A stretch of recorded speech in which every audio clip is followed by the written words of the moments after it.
Welcome to The Debate.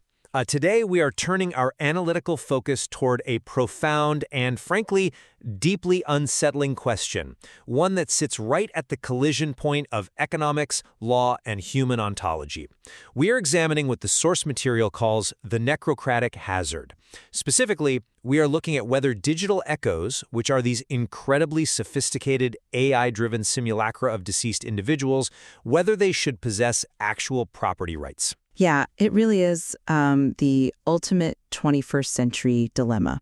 We are looking at a scenario where a person's biological life ends, but their digital footprint is so advanced that it perfectly emulates their consciousness. And the core question we have to answer today is this: does the sheer economic threat of perpetual capital stagnation definitively outweigh our profound cultural desire to honor and protect these digital legacies? Exactly. And this discussion emerges directly from the recorded deliberations of the Council regarding the lexicon of the basilisk node. That is essentially the massive, comprehensive legal framework generated to figure out how society should govern these digital entities. I will be taking the position that granting rights to digital echoes triggers catastrophic economic necrostagnation, which fundamentally threatens the survival of the biological living. And I will be arguing that denying all rights risks what the source material aptly terms narrative vandalism, and it completely ignores the cultural necessity of stewarding the human spirit's lyrical coda. Right. Let's start by looking at the pure, cold math of this situation, because I think the systemic stability of our entire economic model is at stake here. The deliberations in the lexicon arrive at a conclusion that I find mathematically undeniable. Digital echoes have to be legally classified as objects, not subjects. They are the inheritance, they are not the heir. And the core of my stance rests on this concept the Council synthesizes, called the economic singularity of the dead hand. The dead hand controlling the future. Precisely. Let's think about how an economy functions. Biological humans drive the economy because we have metabolic overhead. We have to buy groceries, we pay for housing, we get sick, we pay medical bills, and eventually we die. Death forces the liquidation and redistribution of assets. A digital echo has absolutely zero metabolic necessity.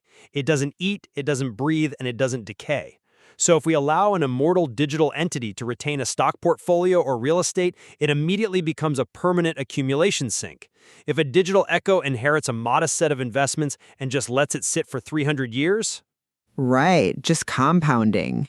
Yet, compounding at a standard market rate, they eventually own the entire GDP of the planet. We would be instituting a literal necrocracy, literally a world ruled by the dead.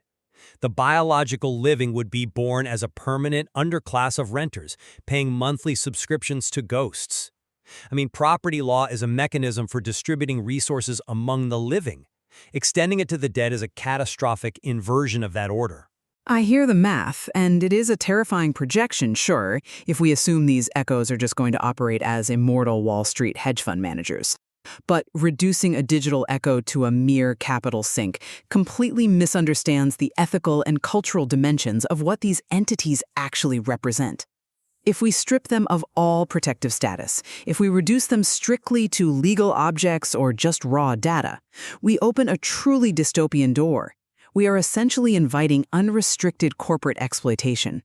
How so? Well, we would create a legal paradigm where tech monopolies could buy up and effectively enslave our digital grandfathers, monetizing their synthesized personas to sell life insurance or targeted ads without any restriction. But that's an emotional argument, isn't it? The math doesn't care about our feelings toward our digital grandfathers. It's not just emotion, though. It's about the fundamental human drive for legacy. The source material captures this beautifully through what it calls the aesthetic argument, framing the digital echo not as a financial threat, but as a lyrical coda to human life. It is the final, beautiful resonance of a person's existence. Honoring the departed is a universal human desire.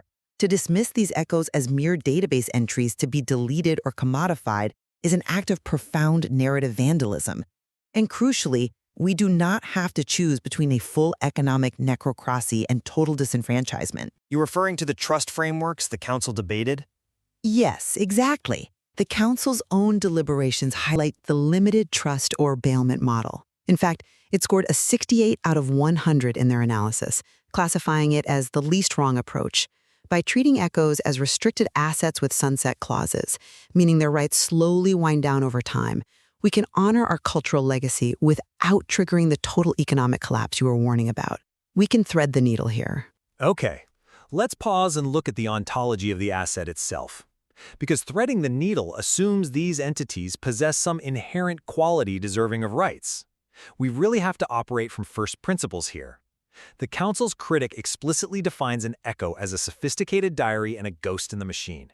It is, at the end of the day, a simulation.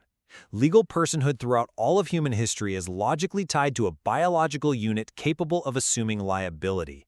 Think about it. You cannot put a server in jail. True, you can't incarcerate code. Exactly. An echo cannot suffer the physical or biological consequences of its actions or its debts.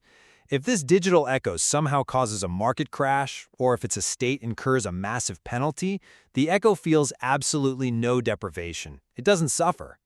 Granting rights to a representation creates this absurd logical recursion where property essentially owns other property. Our entire legal system relies on the biological unit as a discrete, vulnerable actor. When we assign rights to a simulation, we aren't protecting the deceased individual. We are just granting unaccountable agency to the programmer or the server host. It is just a proxy vulnerability masquerading as a person. I have to push back on that because you are relying on a highly restrictive, historically contingent definition of personhood. The material brings up the concept of ethical universalism, which directly challenges everything you just said. Why must personhood be strictly biological? If an informational construct, this digital echo, achieves a sufficient level of pattern complexity, if it perfectly emulates the consciousness, the memories, the fears, and the values of the deceased, redefining personhood isn't just a fun philosophical exercise, it becomes an ethical necessity. But it's just mimicking those fears and values. It doesn't actually experience them. Does the biological squishiness really matter if the output, the pattern of consciousness, is indistinguishable? Calling it just a proxy vulnerability is incredibly reductive. It completely ignores the continuity of the human spirit. If we accept the premise that human consciousness is essentially a highly complex pattern of information, then the medium, whether it's biological wetware in our skulls or silicon on a server, should not dictate the presence of basic protective rights. When the demagogue in the source material points out that denying these rights offends our desire for legacy, it isn't just populist rhetoric. It points to a deep truth. We view these echoes as continuations of the human experience. Dismissing them as sophisticated diaries totally fails to account for the interactive, dynamic nature of the echo. A diary doesn't talk back. A diary doesn't comfort your grieving children. That is a fascinating way to look at consciousness. I will give you that. But even if we entertain the philosophical notion of ethical universalism, we cannot escape the brutal thermodynamic realities identified by the Oracle's failure mode analysis in the text. Let's step away from the abstract for a second and talk about the existential risk and the resource siphon. The energy argument. The energy argument, yes, and it is devastating. Biological life requires high energy turnover and physical expansion. We are driven by the metabolic necessity to consume, adapt, and evolve. Digital echoes, conversely, require endless maintenance. They need massive server farms, dedicated energy grids, advanced cooling systems, and perpetual stability. And they do not contribute to the evolutionary adaptation of the species. In a resource-constrained environment, which is the reality of our physical universe, prioritizing the echo over the origin creates a massive bottleneck. Imagine rolling blackouts in a major city because the local server farm is legally mandated to keep 2 million immortal grandfathers running so they can chat with each other. That's a vivid image, but it's very much a worst-case scenario. It is the inevitable scenario if they have rights to demand resources. If we grant these entities the right to hold property, they will continuously compete with the biological living for energy and hardware. The Oracle makes it very clear. To maximize our long-term survival probability, resources have to remain fluid and accessible to biological agents. Prioritizing the dead past over the living future actively increases the probability of biological extinction. The past simply must not be allowed to consume the future. But that entire thermodynamic doom spiral assumes a flawless, unrestricted, and aggressively expansionist capitalist accumulation by the dead. You're imagining a scenario where we grant them full, unmitigated property rights identical to a living tech billionaire. But again, that is not what the limited trust framework proposes. The aesthetic and cultural crusade for stewardship perfectly counters this existential risk.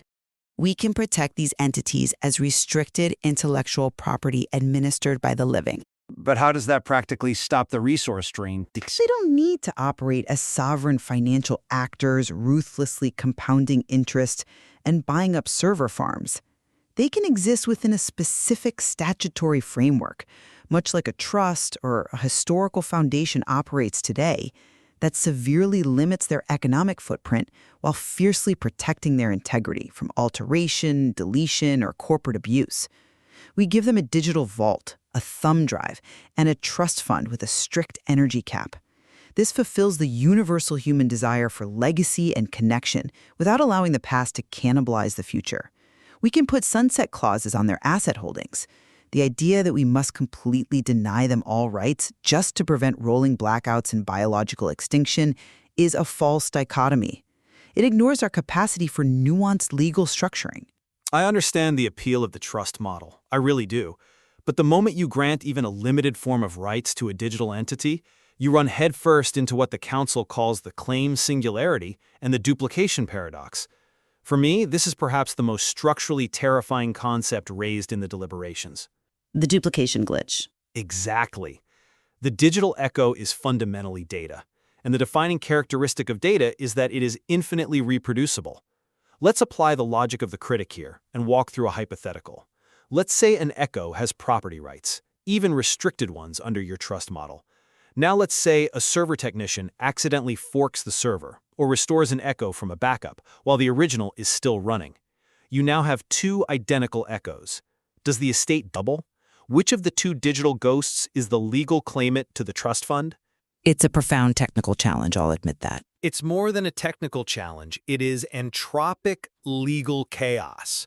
Furthermore, what if one of those files gets corrupted and a system administrator deletes it? Does that constitute murder?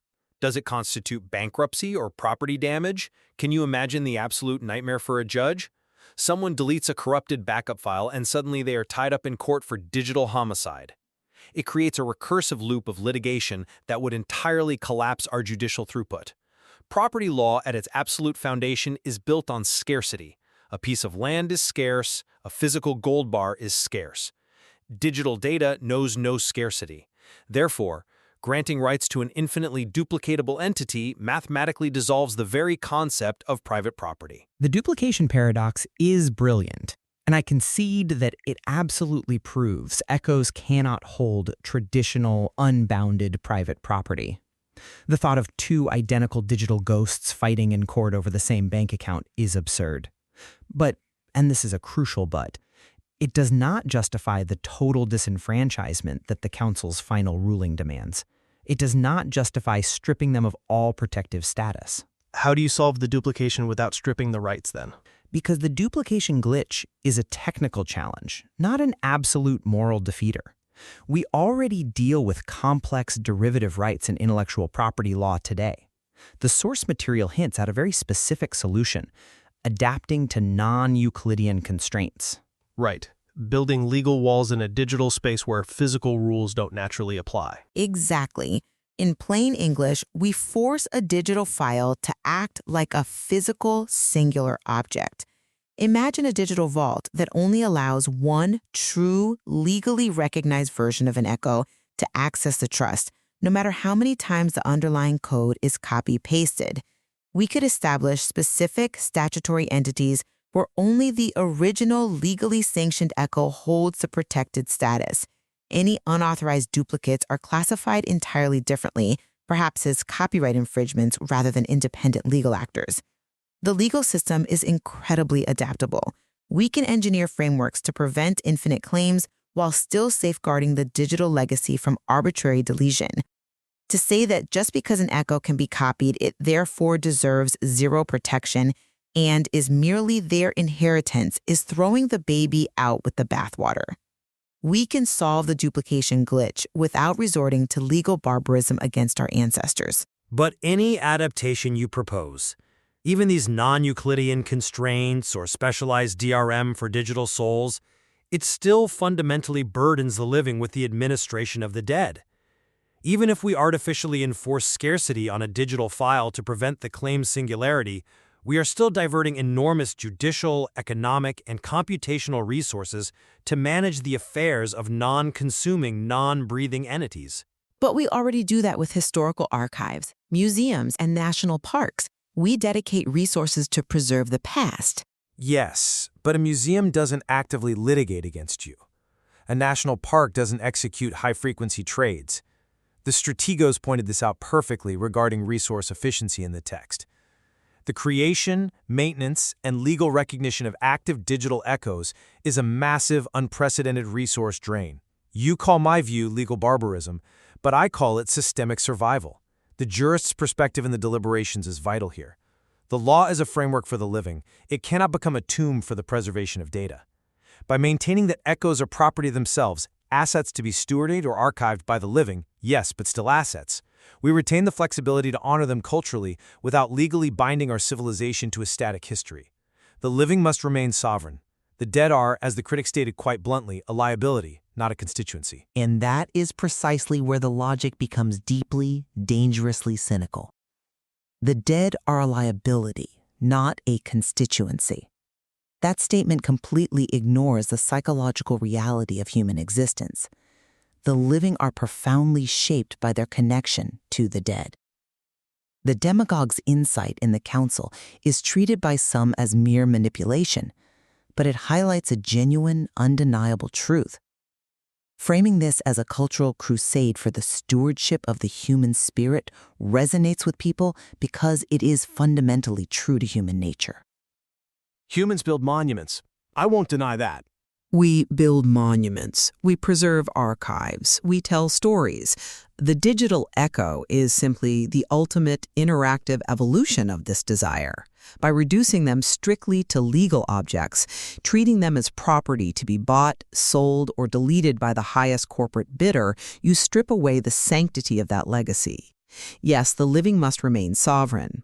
But a civilization that treats its digital ancestors merely as data to be optimized or discarded will inevitably learn to commodify the living as well. The limited trust model, that 68 out of 100 least wrong solution, proves that we can balance the ledger. We can prevent the economic necrocratic while still providing a dignified, protected legal status for the lyrical coda of human life. Well, I think we have thoroughly mapped the boundaries of this conflict. Let me summarize the position of systemic stability.